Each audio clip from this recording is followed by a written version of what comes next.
खामगाव तहसील के बोरी अड़गांव, आंबे टाकली, अंबिकापुर अटाली, बोथा काजी, जयरामगढ़, कदमपुर आदि गांव के किसानों ने खरीफ सीजन की बुआई के लिए कमर कस ली है। इतना ही नहीं, ट्रैक्टर आदि से बुआई के काम शुरू कर दिए हैं, लेकिन मानसून अब तक इस क्षेत्र में दस्तक नहीं दे पाया है। मई माह में हुई बेमौसम बारिश के बाद जून का आधा महीना बीत चुका है, फिर भी नियमित और पर्याप्त वर्षा नहीं हुई है। ऐसे में खेतों में हलचल तो शुरू हो गई है, लेकिन मानसून की बेरुखी ने किसानों की चिंता बढ़ा दी है।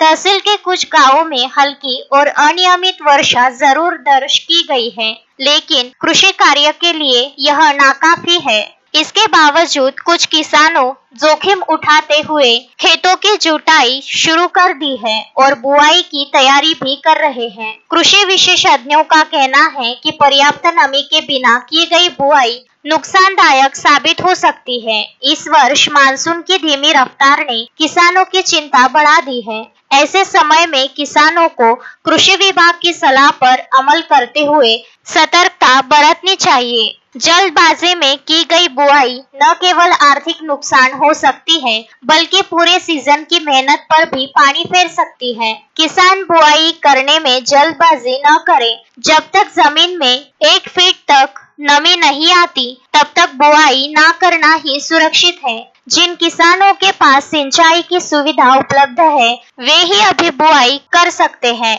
एक और खरीफ बुआई के लिए समय सीमित होता जा रहा है, तो दूसरी ओर मानसून की अनिश्चितता किसानों को असमंजस में डाल रही है।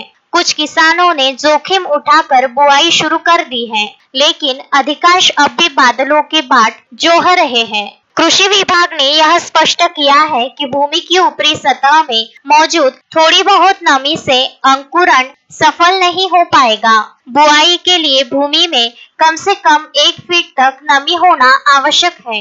मोहम्मद फारूक, विदर्भ न्यूज, खामगाव।